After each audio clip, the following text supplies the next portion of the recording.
And the reason why is, it's often a matter of perspective. We're so zoomed in on the potential threat of rejection, we're not thinking about that bigger picture. And so once you know how to zoom out, you can get shifts pretty quickly.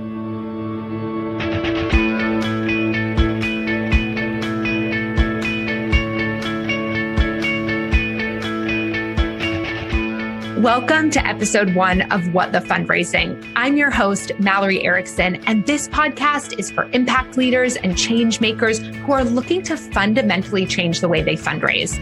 Today, I'm interviewing Dr. Ethan Kross, who is one of the world's leading experts on controlling the conscious mind. He's an award-winning professor at the University of Michigan, my alma mater. And the truly amazing thing about him is how he utilizes and implements his research on how the conversations people have with themselves impact their health, performance, decisions, and relationships. And today we're talking about fundraising. He recently wrote his first book, Chatter, The Voice in Our Head, Why It Matters and How to Harness It. And I literally devoured it in 24 hours.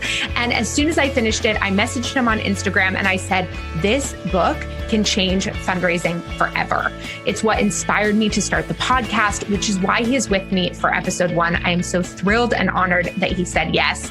Because what I believe to be a fundamental truth is that the solutions we desperately seek as nonprofit leaders and fundraisers exist, but they exist outside of the sector and they exist in uncommon places. When I read Chatter, I had this deep feeling that if every fundraiser could control the chatter, control the negative narrative in their head that leads to paralysis, that things would change, that the way we ask for money would change, that more money would move into the sector, that we would be able to solve the biggest problems of our time, and that fundraisers, that you would feel empowered and confident in the work you do, in the way that you deserve to feel every single day. So here we go. Episode 1, we are going right to the heart of the matter.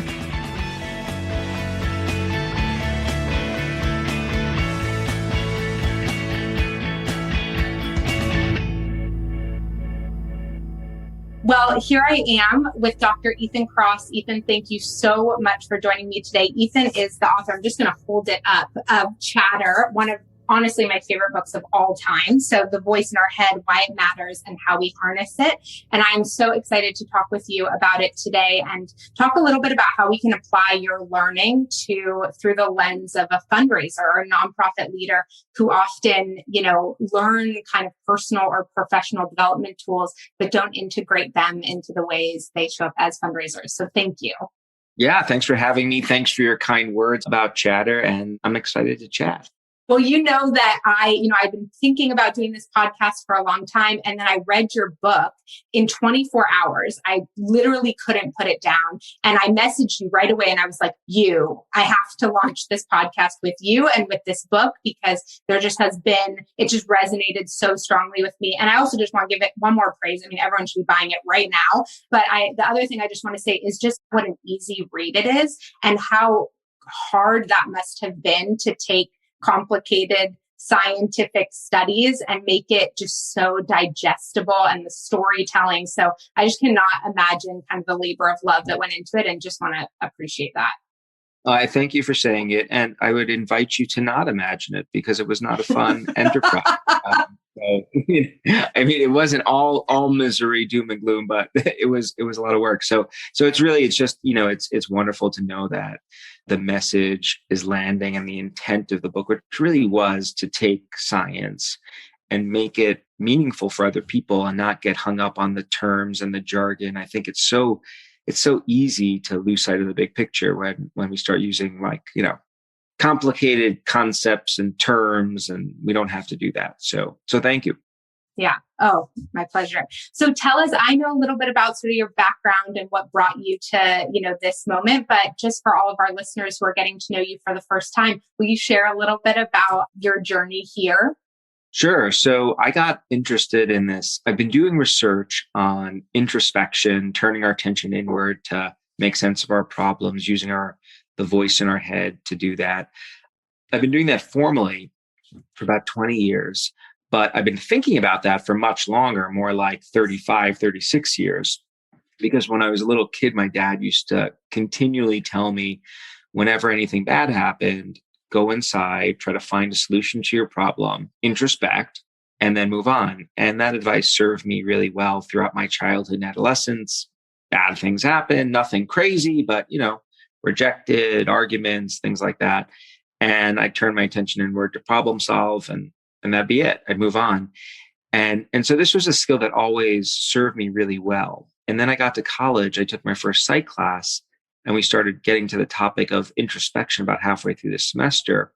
What I realized is that a lot of people do exactly what my dad told me to do, but they don't always benefit from it. In fact, this is what makes life miserable for many people. That is, they turn their attention inward, and rather than coming up with solutions for their problems, they end up worrying and ruminating and catastrophizing, getting lost in thought in the most harmful ways.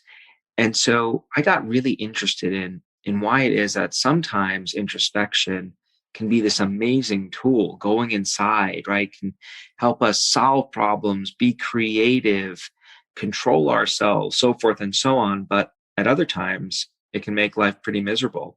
And so I went to graduate school to figure out how to use science to try to figure out the answers to that puzzle. And I've been doing science on the topic ever since. And the book Chatter tells what I've learned during those intervening 20 years about this.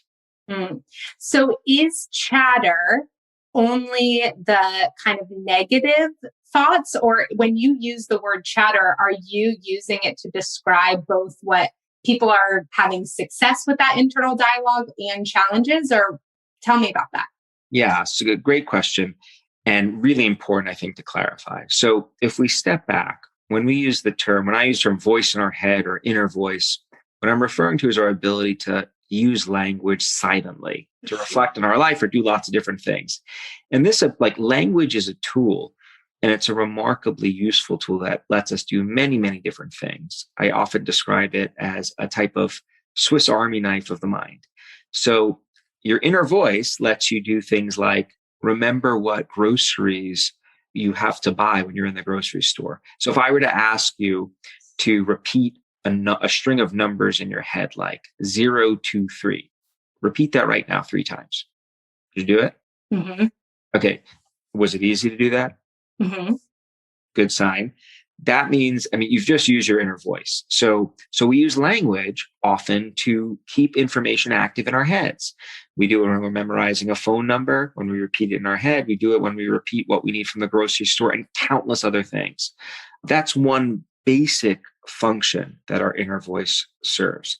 But it also lets us do lots of other things. Like when I'm preparing for a big presentation, I will walk around the neighborhood and I will simulate in my head what I'm going to say. I'll go through the talking points in my head. I'll rehearse them. I'll then sometimes get to the end of the speech in my head, and I'll hear what questions they're going to ask. And then I'll practice responding. This is all happening in my head, and my inner voice is allowing me to do it. That's another thing our inner voice lets us do, simulate and plan. It also lets us control ourselves. Like when we're working on a really difficult puzzle, which for me nowadays is figuring out how to put together toys for my kids with like instructions that come in a 4-point font. How the heck do I do this? Okay, hold this piece here and then screw this here. I literally coach myself through it. We use our inner voice to do that. And then finally, our inner voice helps us make sense of our experiences in the world in ways that shape our understanding of who we are. So bad things happen all the time. We get rejected. People we love die, get sick. You could fill in the blanks for all the different kinds of adversity we face. Many people, when they experience adversity, they reflexively turn their attention inward to try to make sense of, so why did I get rejected? Why did this person die? There's nothing wrong with him. Why am I feeling this way? And what we're doing there, by turning our attention inward, we're trying to come up with some explanation or a narrative or a story to explain our experiences. Stories help us make sense of who we are, and our inner voice helps us do that. So, I mentioned in the book, it storifies life. So if you step back and think about all those different functions our inner voice provides, it's an amazing tool that you would not want to live life without. And in fact, people who have their inner voice incapacitated, like from a stroke that wipes out their language centers, like this makes it really hard to live life. The only other point to emphasize here, though, is despite all these assets that the inner voice provides you with, sometimes, like many listeners will no doubt have experienced, we go inside to activate this useful tool and we don't get a useful benefit as a result. Instead, we end up spinning, we ruminate, worry. And that's chatter. And chatter is specifically the negative dark side of the inner voice that is totally common. It is very normal and something that I think most people have had experiences with. Okay, I love that. And I really like, I love the use of your word harness. And I know you use it really intentionally, right? From when I've heard you talk about this before, that it isn't about sort of making your inner dialogue out to be some demon, but to recognize that like there are times when it really serves you, there are times when it's not serving you. And in those moments where it's not, how do you harness it? And, so many of your tips and like I love at the end that there's a toolbox. I just think that's so kind of critical. So many of them are really quick. Like I've been coaching for years now, and a lot of the principles that I coach around overlap with a lot of the themes. So like the folks who work with me, when they read this book, they're gonna be like, oh. But there were some things in there that totally blew my mind. Like I think when you talked about using your own name, I was like, whoa, no one in all the things I've ever read, that advice had never come out before. And I was like, that's just so quick, right? Like the self-distancing, using your own name to pull you out of that sort of like tunnel vision moment where you're not seeing opportunity.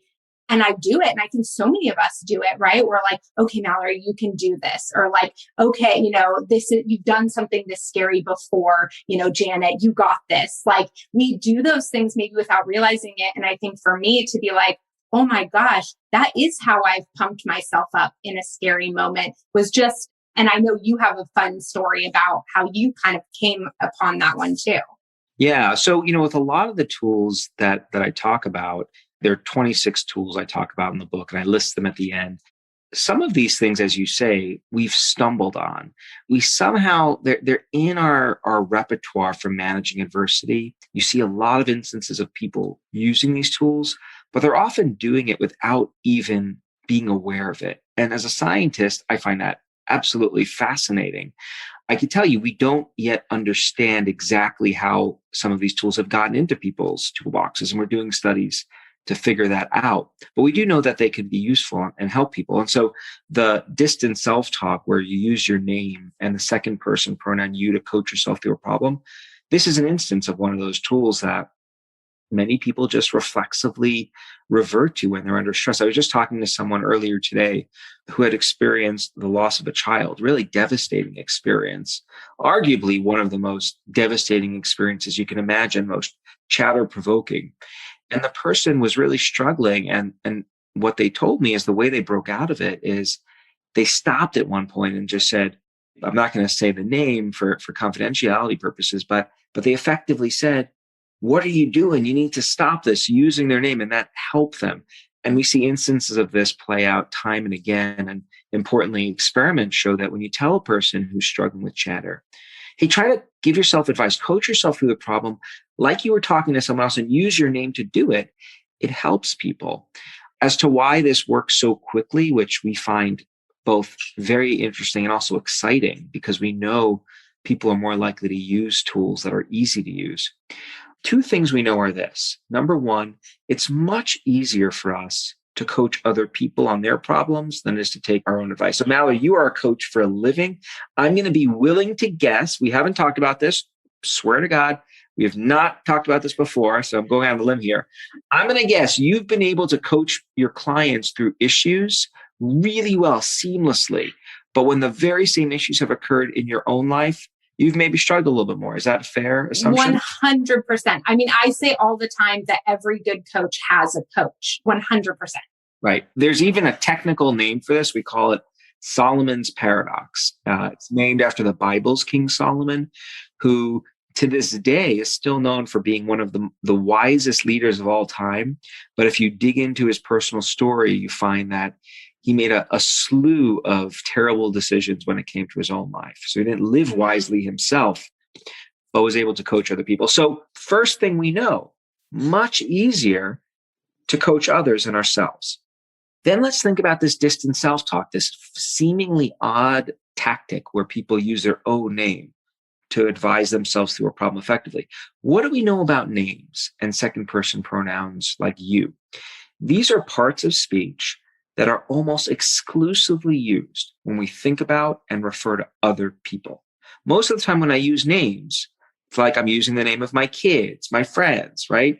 We're thinking about others. So in the mind, there's an incredibly tight link between names, second person pronouns, and thinking about others. And the idea here is that that link is so tight that when you use your own name to think about your problems, it's in essence activating the neural machinery that we use to think about others.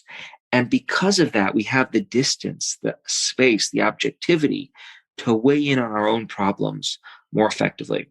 So that's how that works. And it's a really, I use that tool quite a bit, and it's a fun tool for sure. You do want to do it silently, not out loud. So I don't want to put a banner behind my desk that says, Mallory, you can do it. Well, as long as no one else sees that banner, you'll be fine.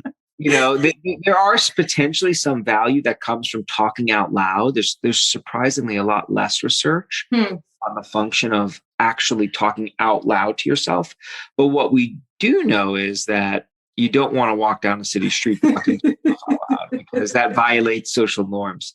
I want to say one more thing about this distant self-talk, though, and it'll link us back to some of the other ideas that we've been chatting about, and maybe we'll chat more about.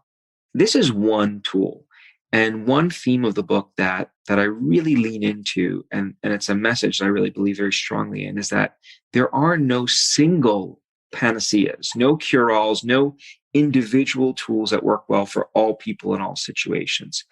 By way of metaphor, no one would expect another person to be able to build a house, for example, with a single tool, right? Like a builder comes in, a carpenter, he or she has a whole tool belt with lots of different tools. They're used in combination to achieve the goal of building a house. And yet, if you think about our daily life, that assumption doesn't always translate over. We're often looking for a single quick fix.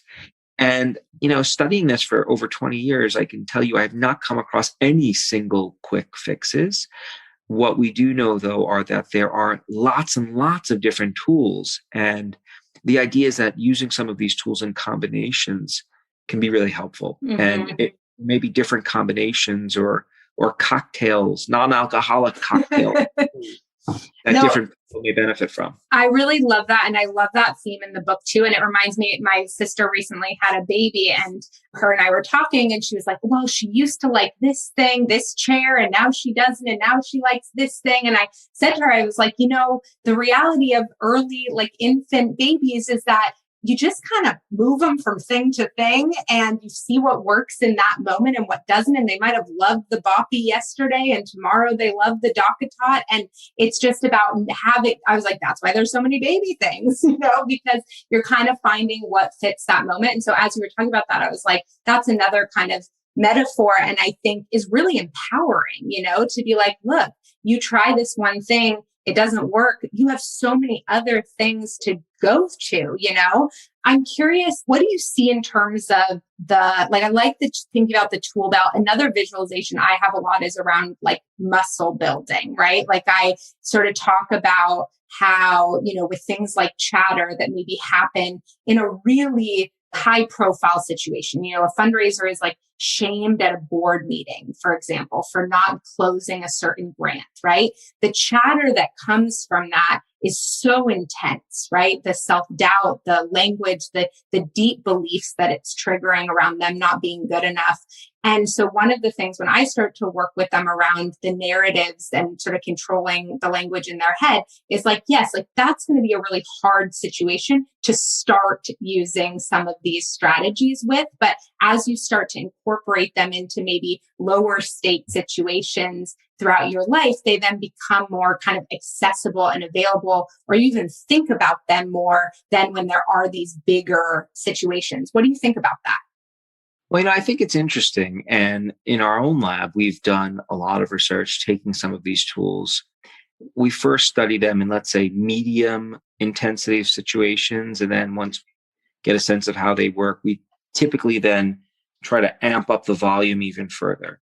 And we do that in a few ways. Sometimes we make the stressor like more intense. So we make those boardroom people that you're talking about like really intimidating, really nasty. Or sometimes we just bring into the lab people who are predisposed to experience chatter. So we all vary our tendency to experience this, and some are more prone to it than others.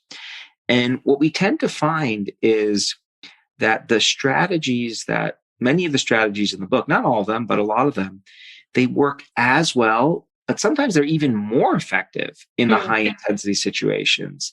And which is somewhat like that going into that work like years ago, that was not obvious that would happen. And my interpretation of that is that you might call it like the Tylenol effect. So if you take Tylenol and you don't have a fever, it's not going to move your temperature at all.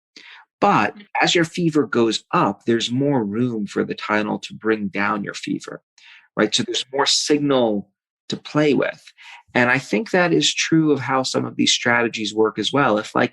If you're not really experiencing chatter, if you're not truly distressed, there's not a whole lot of work for these strategies to do. Like right now, thank goodness I don't know why I'm doing this, but I'm doing it anyway. I'm not filled with chatter at the moment, right? And so, Ethan, how are you going to manage this? Well, I got nothing to manage, so it doesn't do it. But if I'm really struggling, then there could be room for it. So to bring it back to the question of try it here versus and then build it up, I would say just try using these strategies, how they work, and start self-experimenting, because the beauty is the commitment that is needed to try is so low because most of the tools are so simple to use. Just give it a shot. It's not like you're committing to like 3 months of therapy or anything. Yeah. You know what? That is such a good point. Like, I think that's another reason why I love this book so much is that the tools were just like right there at your fingertips, right? Like everyone can use their name and, you.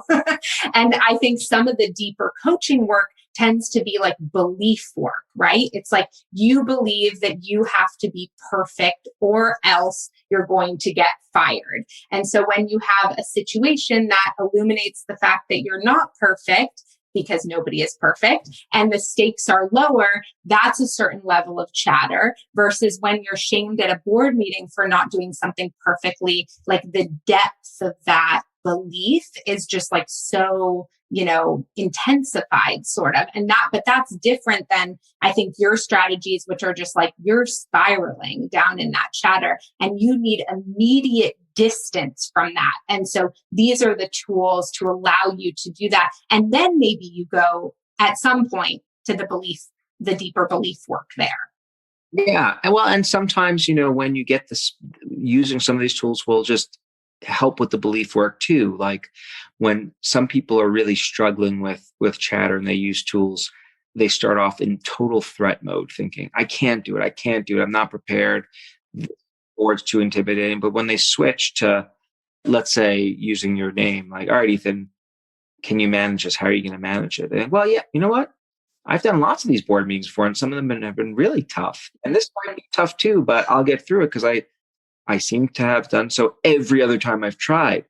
And so some of the beliefs there, you get some reframes there as well. So, I think it's hard to know when those beliefs will click in, those belief shifts. But I also want to emphasize that when we talk about distance, sometimes people think that distance means avoid thinking about the problem. And that's not at all the way that we're talking about it or that I talk about in the book or the way it's been studied. What distance really speaks to is the ability to just step back a little bit to then approach the problem with a tiny bit more objectivity that will hopefully let you see the bigger picture in ways that are useful. So it's not avoiding the problem, which we don't want to encourage folks to do. Yeah. No, and I, in another life, was yoga teacher certified. And there's a term that they use there called cultivating the witness, which I think also I feel like some synergy there of just, there have been moments where I've sort of called myself to do that and just sort of step back and tried to observe a little bit more objectively, like what just happened. And instead of internalizing maybe anger that came my way or something, just to sort of assess and then figure out like how I want to engage and how I want to participate in it. Mm-hmm. Totally. I mean, the idea of being able to distance or detach has been with us for millennia. It's been spoken about in both Eastern and Western philosophy. The way it's been translated often differs a little bit depending on the practice and the tradition. For example, some yogic philosophies and other meditative practices emphasize witnessing and observing and not reacting at all, just accepting the presence. And so that's like, in my mind, that's distancing in order to just observe. But then you could distance in order to problem solve, right? So distancing isn't synonymous with observing. There's lots of things you could do once you step back. And I think you can get value from doing many different things from a distance. Yeah, I really appreciate that too, like kind of that differentiation there, and just really how all of this is focused on, okay, how do you apply this? How do you get this to help you do the thing that you're trying to do, right? So that's why when I read this book and I was like, oh my gosh, fundraisers need to read this, is because there is so much chatter that inhibits action as a fundraiser. So, being in the society that we're in today, money still being a very taboo subject. There's a lot of stigma around the nonprofit sector, right? I mean, the amount of times in my career, I would say like, I'm a fundraiser. And I would either hear like, oh my gosh, wow, I could never do that.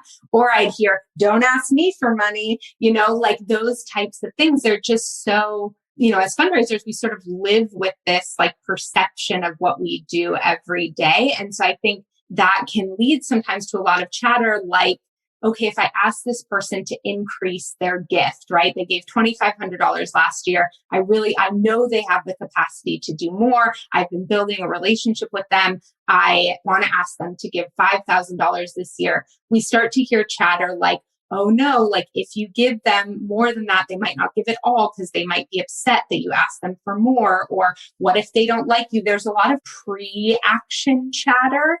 And then when people say no, there's a lot of post-experience chatter. Yeah, you're not describing a fun state of mind to be in. But that's also, like, as you're describing it, another theme of the book is when we experience chatter, we zoom in on the negativity and the potential negatives. And so one of the reasons why we think distancing is useful is because what distancing helps us do is step back and focus on the bigger picture, broadens our perspective. And if you apply that to the world of fundraising, there's a taboo in this culture about talking about money. There's a taboo, let alone asking about money. I mean, I was just in a previous conversation a few days ago. It was literally about money. The whole conversation was about money. And yet we couldn't talk about money. But why can't we talk about money? That's, and so, there's a very strong taboo. And if that's your whole work life centers on that, that can be troubling. But going broad, I think, in the nonprofit fundraising space can be really helpful, because why are you asking people for money? Well, it's to support these great nonprofits who have these wonderful goals to do X, Y, and Z. And guess what? If they don't have money, they can't do what they need to do. It's not unlike a physician. Like, physicians are tasked with saving lives. Mm-hmm. Physicians charge for their services. They can't do what they need to do. Same thing goes for basic science. Like, if we don't have grants, like I'm applying for money all the time because I need it to run my lab. If we don't have money to do that, we can't do the science. So for better or worse, money is something that allows great things to happen. So what I've done here is I've mushroomed out. I've gone away from this tunnel vision. Oh my God, what are they going to think about me? If I ask them for more money, they're going to think I'm Weasley and, all the associates that come up. And instead, I'm now bigger picture. What's the goal? What's the mission? What's the purpose? And then it becomes a lot easier, I think, to have the kinds of difficult conversations that you're describing. Mm-hmm. I love that. And I would say like another, strategy that I ask people to think about is not even just like, what is the organization doing, but what does inviting someone to participate in giving do for that donor, right? Like we go right into that kind of tunnel vision, or that, about the negative aspects of money movement, right? But people love, one of the things I hear a lot is don't make it transactional. This is like a term we hear a lot in fundraising. Don't make it transactional. And I was thinking about this the other day and I was like, a transaction is not inherently bad. People buy a house. That is a wonderful transaction. People buy a car. So people love that transaction. So what are the beliefs? What's the chatter around giving to nonprofits being transactional? And how can we start to sort of address that to recognize, actually, it's a really amazing opportunity for someone to get to change the world in the way they want to change it. How cool is that? And so if we can start to pull back into some of those narratives, then, we're going to show up totally different. Totally. I mean, even you describing that makes it more exciting and wanting to get involved. And what you've done there is you've just broadened my perspective surrounding this topic, right? It's not just about getting money from one bucket and putting it in another. It's about change. And this is not distortive in any way, this narrative. And I think that's another important thing to emphasize to listeners. What these distancing tools and perspective broadening tools, they're not leading you to inauthentically live life, to come up with these false narratives that, explain your existence. Instead, these narratives are often reflective of reality. It's just we're not focusing on the bigger picture often because we're so zoomed in on the potential threat. I love that. And I think what you're also sort of talking about is that oftentimes the chatter that we've developed or that is happening is based on a false assumption that we're making even, right? Like we're sort of telling this story that making an ask is like, we're guilting someone into doing something they don't want to do. We've like made up this whole narrative around the interaction that then is leading to this sort of like false chatter. Well, I mean, we do know that, and this is something that is important for listeners to remind themselves of, there's a lot of evidence suggesting that bad is stronger than good. So losses loom larger than gains. Basically, what that all means is that we are predisposed to overfocus on the negative side of things as compared to the positive. And so when you talk about like the false narrative, it's all a matter, I think, of degree and what we choose to focus on, and what we choose to focus on has implications for the narratives we create. And recognizing that in general, we choose to overfocus on the negative stuff. And so, pulling back a tiny bit can be really useful for correcting that. Mm-hmm. I love that. But I really like what you're saying about our predisposition to focus on something negative. And that kind of goes back to something you were saying before, which is when you were using that distant self-talk to say, you've done this before. You've done this before and it's been incredibly successful. Like that's what's a little bit mind-boggling to me about fundraisers, right? Is like they have been fundraising successfully, most of them for many, many years. But successful fundraising inherently involves rejection. It's a numbers game, right? So it's like not everyone is going to be aligned with you. That's okay. Like, right? It's about finding the right funders for your organization who want to make the change that you are trying to make. And the process of fundraising is just figuring out who those people are, right? But there is so much focus on kind of the constant rejection as opposed to the fact that you just raised like $3.5 million last year. Like, why don't you think you can do it again? Yeah, exactly. Well, and the reason why is, it's often a matter of perspective. We're so zoomed in on the potential threat of rejection, we're not thinking about that bigger picture. And so once you know how to zoom out, you can get shifts pretty quickly. Like just last week, I had to give a presentation. It was a pretty big deal presentation. And not everything was going right about it. Like the organizers initially wanted me to tape record it. And I sent them the tape recording and they're like, well, it's not, the lighting's not good. And then I do it again. And then it got cut off. They're like, well, just do it live and blah, blah, blah. And I started to get a little bit filled with chatter. And then Ethan, you've literally done hundreds and hundreds and hundreds of these. And Ethan, they've never gone bad. And once that broadening of perspective set in, it was easy. So that's really what we're talking about. But then again, this is just one tool we're talking about amidst lots of ways of doing this. And so I think that's the other thing. And, we're not, there's no way we're going to be able to talk about all these different tools. And we don't need to. They're all in the back of the book. You go to my website, you can also there's some downloads there. But the beauty is that a magical kind of discovery that I had researching the book was this awareness that tools are all around us. Like they're hidden in plain sight. They're in our minds. They're in our relationships. They're in our physical environments. So they're there and they're just, they're kind of waiting to be used. It reminded me of, by way of analogy or metaphor, I guess, several years ago, my wife is from South Africa and we visited her family, and then we took a couple of days in the bush where animals and all sorts of predators that I don't really like.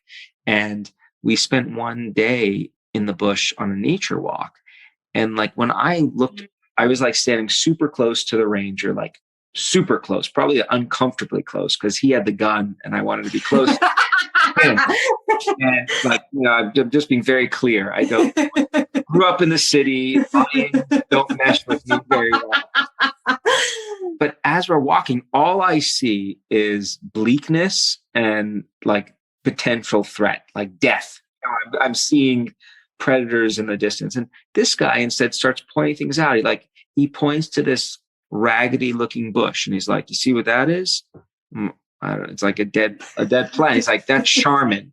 That was like toilet paper if you're in there. Wow. And then he points to another bush and he's like, that's, like an antibiotic. And he does this for all these different things. And if you know where to look, you could find tools, resources. And I would argue that the same is true when it comes to chatter. If you know where to look for the tools, they're there and you could avail yourself of them. Mm-hmm. So the hope is conversations like this, the book and so forth, really help people find those tools. Yeah, I totally agree. And I also highlight, and people, I'll make sure have the links to all the things, buying the book, getting the toolkits. But I really like the diversity of tools that you talk about, right? You talk about nature, getting out in nature and how that is helpful for chatter. Talk about physical touch, appropriate physical touch, which is so interesting. As I was thinking about our conversation today, I started to reflect on that. And I'm not, if you do the love languages thing, I don't score very high on physical touch. It's something that I feel like I crave. But what's really, when I was thinking about it last night, I thought about how I have a daughter who's almost 2.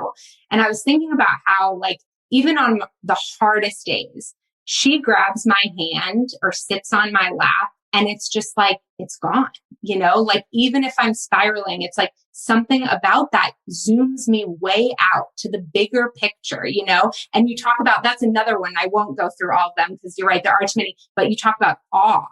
And I think about in the nonprofit sector, we have the ability to be awe-inspired all the time. And I am, I look at my clients, I look at the organizations I work with, and I am in utter awe in the same way as I am when I travel and the same way I am when I watch her learn a new word, and recognizing, taking that moment now to be wow, that was awe, involuntary awe, but is also this tool that I need to remember when I am feeling man, running my own business as a new mom is not easy, but where can I sort of pull back and infuse these different tools that do work for me, that I have found through that experimentation that you recommend, and really build them into my life? Yeah, totally. I mean, you're describing the value of being aware of what the tools are and then using them flexibly, beginning with affectionate touch that's wanted in both directions. I mean, touch is so interesting because it's such an easy tool to lose sight of, but touch is probably the most primitive tool we use to regulate ourselves. The moment a baby is born into this world, what do? We put the baby on the mom's chest, skin to skin contact. You hold the baby when our kids are in distress, right? We console them, we hug them, we give them kisses, and we value touch throughout our lifespan. There's research which shows the simple affection and embrace releases stress-fighting chemicals. And of course, it also reminds us of that there's more to life than what we're dealing with. So yeah, so this is why it's not about one tool. A little distant self-talk, mix in some touch, affectionate and wanted. We have to give the disclaimers always. Yes. Find some awe, go for a walk in a green space, perform a ritual, find a chatter advisor to talk to, someone who's skilled at really helping you work through your problems, not getting you to ruminate more. Like, we just gave a cocktail to someone to help them with their chatter. And so the hope is that people learn about this information, and then they start doing some self-experimentation to figure out, well, which are the tools that really work best for me, given the unique chatter triggers that I face in my life. There are two questions I'm just dying to ask you. But one is like, do you find, I was talking about how fundraisers have kind of like that pre-event chatter and post-event chatter. Do you find that when people use strategies in kind of their post-event chatter, like, they're beating themselves up about something that they did and they have success there, that it naturally decreases the pre-event chatter? Or is it all pretty disconnected and sort of compartmentalized to the moments that we're in? Well, unfortunately, there's not enough data that, like, you're asking a really great and sophisticated question, which is, does the implementation of different tools following a chatter provoking event buffer you against subsequent bouts of chatter? And we just don't know the answer to that question yet. So I wish I could answer with like a clear-cut answer, but I can't. That's good news. It keeps people like me in business to keep people. So if you ask me now, not to cite a specific study, but if you're just asking me for my intuitions about what I think is that the better you get at using these tools, the shorter the period of chatter becomes. So you get to nip it in the bud much more quickly. And I do think that has some downstream implications for how potent subsequent episodes of chatter are, because you're getting better at correcting it and nipping it in the bud right away. So you're shortening the period in which it happens. I don't think we're ever going to rid ourselves of chatter altogether. We can't possibly predict like the range of situations that are going to instigate it, right? Like, something can happen that might be devastating to you, right? Like, and it's just unpredictable. And so you would expect a person, when in the face of extreme adversity, to begin to experience chatter. So I don't think we can ever totally buffer ourselves against it, but we can certainly minimize in a significant way the negative effects it has on our lives.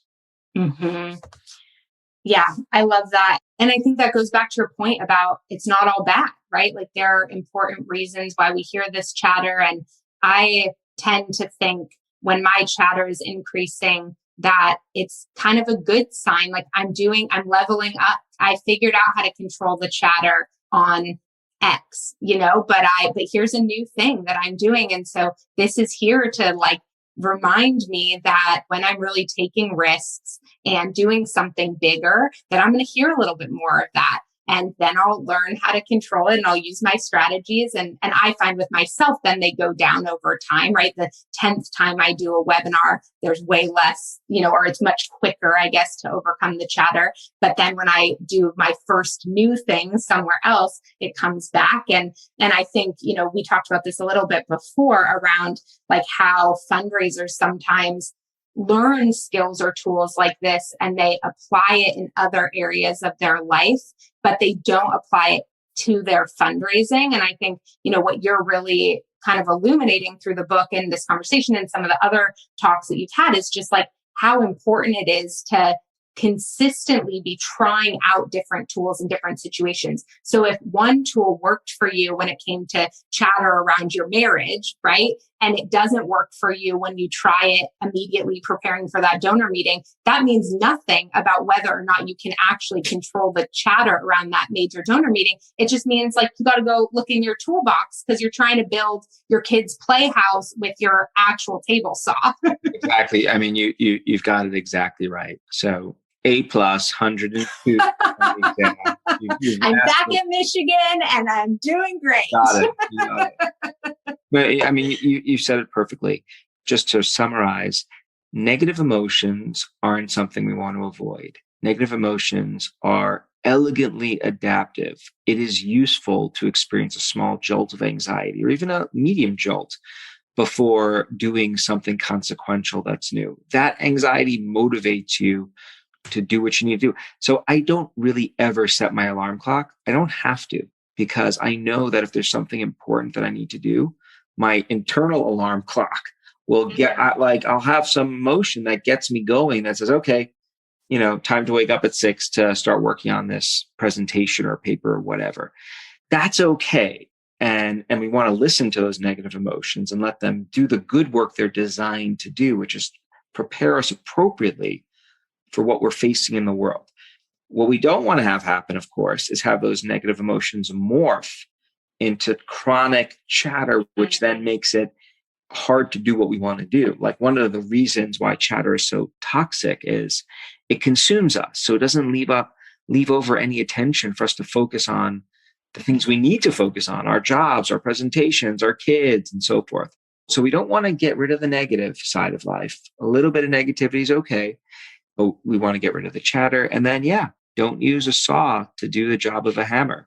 And preferably bring both tools to any given situation so that you have the flexibility to figure it out. Because, another way to think about this is you may be presented with a new puzzle, let's say, and you may not know which tool is best for that puzzle. But if you have both or all 6 or all 26, then you can start experimenting to figure out which key fits the lock, so to speak. So I think that just gives people a lot more opportunity to be successful than if they put all their quote unquote money on one tactic. I love that. And I just love the capacity, the way that harnessing this chatter builds capacity of people by reducing paralysis or the time they're spending obsessing about something when they want to be in action. These fundraisers, they do want to be raising more money. And I think if they can harness the chatter, they're going to. I mean, that's what I said when I first reached out to you, is like, I think like this is it. People think that the secret to fundraising more is in this next tech tool or in this having a different job, having a different, management system, having a different whatever. I actually think this is it. I think if people can harness the chatter around fundraising, we will see a revolution in the nonprofit sector. We will see so much more money in this sector, which is not a fixed market. The reality is the nonprofit sector is as big of a market as we can inspire people to be a part of. And so, I'm so grateful for your work and for this book. And I did say that I want to end these episodes with you, giving you a chance to highlight a nonprofit that you really care about and inviting our listeners to go and check them out to just bring this full circle in support of the sector. Well, I couldn't agree with you more. I really do think that solving the chatter problem would have transformational effects. So I hope we can do it. And I value the work you're doing to help make that happen. In terms of a nonprofit that I find really inspiring, I would say Angela Duckworth's The Character Lab, which is a nonprofit that's devoted to taking scientific insights and applying them in schools so that you can give kids a science-driven edge when it comes to their social and emotional lives. Oh, I love that. Okay, everyone go check that out right now. And, there's so many amazing nonprofits that we don't hear about. And so I love having an extra chance to shine a light on them. So thank you. Thank you so much, Dr. Kross, for joining us today and for helping, launch this podcast with something so meaningful and so transformative. I'm incredibly grateful for you.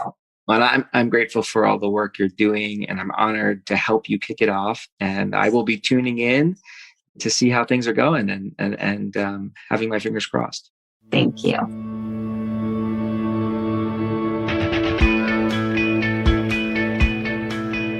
All right, friends, do you see why I had to bring on Dr. Kross for episode 1? So much of what we covered today describes my experience as a nonprofit leader and fundraiser, the spiraling negative thoughts, the paralysis. And I wish that 15 years ago, I had access to these tools and tips and this awareness. I still use things like this every single day in running my business to keep me inspired and motivated and grounded and to help me stay on track and take risks. And I know that a lot of what I do as a business owner is the same as what you do and what you need as a nonprofit leader and fundraiser. And so I hope you're ready to try these different things, see what you can put in your tool belt, what works for you in different circumstances and situations. There's so much here. And at the back of his book, Chatter, he has an entire toolkit for you to try and take away. And to get all the show notes from today's episode, head on over to MalloryErickson.com/podcast. You'll find links there to EthanKross.com and be able to order Chatter, which you should do right away. And you'll also find other tools and resources for my 15 years of fundraising. Most importantly, if you're still here with me now, thank you so much for spending this time with us today. I know how busy you are, and the fact that you just spent an hour of your time learning how to fundamentally change the way that you show up and feel as a fundraiser is critically important. I'm so grateful to you and to the entire nonprofit sector for the good, hard work that you do each and every day. My goal is to help you feel more empowered, more confident in the work that you do because it is critically important. So thank you. And if you miss me between episodes, you can go on over to Instagram at @whatthefundraising_. I'd love to hear from you. Send me a DM. And if not, I'll see you here next week. Thanks for being a part of episode 1 and the launch of this podcast. I am so grateful for you. Have a great day.